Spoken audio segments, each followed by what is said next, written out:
کریم صلی اللہ علیہ وسلم نے ارشاد فرمایا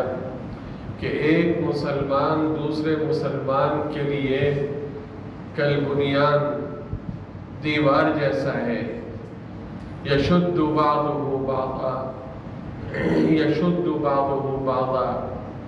جیسے دیوار کی ایک اینٹ دوسری اینٹ کے لیے تقویت کا باعث اور سبب بنتی ہے، اسی طرح ایک مسلمان دوسرے مسلمان کے لیے تقویت اور طاقت، پاور کا باعث بنتا ہے۔ آپ نے ایک عمارت بنائی، ایک دیوار کھڑی کی، ایک اینٹ، پھر اس کے اوپر دوسری اینٹ، پھر تیسری اینٹ، پھر چوتھی اینٹ، تو یہ ایک اینٹ دوسری اینٹ کو مضبوط کرتی ہے، دوسری تیسری کو مضبوط کرتی ہے۔ تو گویا کہ یہ جو اینٹیں ہیں ان کا آپس میں تعلق اور جوڑ یہ ہے کہ یہ ایک دوسرے کے لیے سہارا ہے اور ایک دوسرے کے لیے طاقت کا ذریعہ ہے۔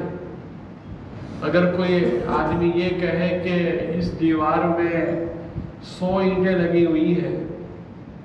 تو ایک آدھ اینٹ میں بیچ میں سے نکال لوں، تو وہ جو اینٹ نکالے گا اس سے عمارت کے اندر کمزوری پیدا ہو جائے گی۔ پیارے آقا شافع محشر ساقی کوثر حضرت محمد عربی صلی اللہ علیہ وسلم نے یہ ارشاد فرما کے یہ حقیقت ہمیں سمجھائی کہ ایک مومن دوسرے مومن کے لیے یہ اس طرح ہے جیسے ایک اینٹ دوسری اینٹ کے لیے طاقت کا ذریعہ بنتی ہے۔ اور پھر اس روایت میں حدیث میں آگے یہ الفاظ بھی ہیں کہ وَشَبَّكَ بَيْنَ أَصَابِعِهِ، کہ آپ صلی اللہ علیہ وسلم نے اپنی انگلیوں میں تشبیک دی، یعنی ایک ہاتھ کی انگلیاں دوسرے ہاتھ کی انگلیوں میں ڈال کے، یہ ہے تشبیک۔ تو اب آپ دیکھیں اس تشبیک کے ذریعے سے یہ کتنا مضبوط ہو گیا ہے۔ تو مومن کا دوسرے مومن کے ساتھ تعلق ایسا ہونا چاہیے۔ اس حدیث کے تناظر میں ہم اپنا جائزہ لیں کہ ہمارا تعلق کلمہ پڑھنے والوں کے ساتھ کیسا ہے۔ صحابہ رضوان اللہ تعالی علیہم اجمعین کی زندگیاں دیکھیے، صحابہ نے دین کے لیے قربانی دی، اس لیے دین کے لیے قربانی دینے والے کی اہمیت بھی ان کے دل میں تھی، ہر کلمہ پڑھنے والے کی اہمیت ان کے دل میں تھی۔ کلمہ پڑھنے کے بعد، مسلمان ہونے کے بعد صحابہ نے اسی ایمانی رشتے کو، ایمانی اخوت کو اور ایمانی برادری کو مضبوط کیا۔ صحابہ نے یہ فرق نہیں کیا کہ یہ رنگ کا گورا ہے یا کالا ہے، یہ حبشہ سے آیا ہے یا یمن سے آیا ہے، یہ عرب کا ہے یا عجم کا ہے، سب کو گلے لگایا، اپنا سردار بنایا۔ اللہ معاف فرمائے، آج یہ اسلامی اخوت اور اسلامی بھائی چارہ اور اسلامی برادری کا تعلق کمزور ہوتا جا رہا ہے۔ آج ہمارا اٹھنا بیٹھنا، ملنا جلنا،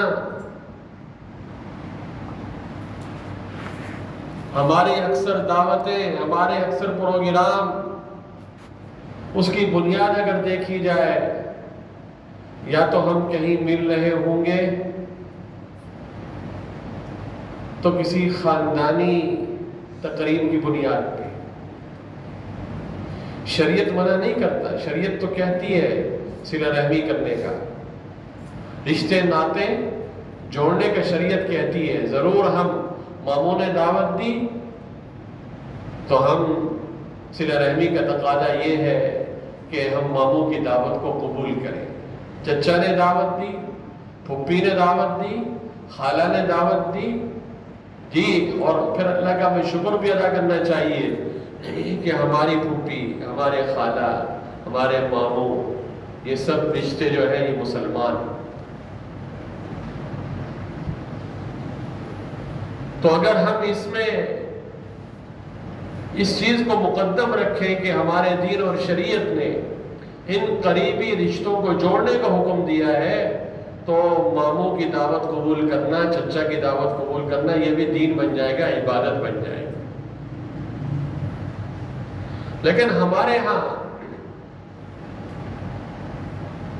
یہ نیت نہیں ہوتی، بس ایک خانہ پوری کرنی ہے۔ سب کے بارے میں تو ہم ایسے نہیں کہہ سکتے، اچھے لوگ بھی ہیں اس دور میں، عمومی ایک فضا ہے۔ اگر کہیں مل کے بیٹھیں گے تو ہو سکتا ہے کہ وہاں بیٹھنے کی وجہ بزنس ہو، کاروبار ہو، لیکن یہاں بھی اگر کوئی آدمی نیت درست کر لے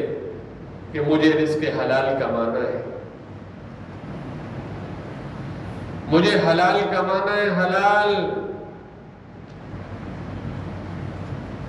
اور میں نے اپنے بچوں کو لقمہ حلال کا کھلانا ہے، تو اس کا اس میٹنگ میں جانا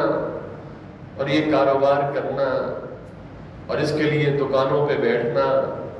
اس کے لیے پارٹیوں سے بات کرنا، یہ بھی عبادت ہے، اس پر بھی ثواب ملے گا۔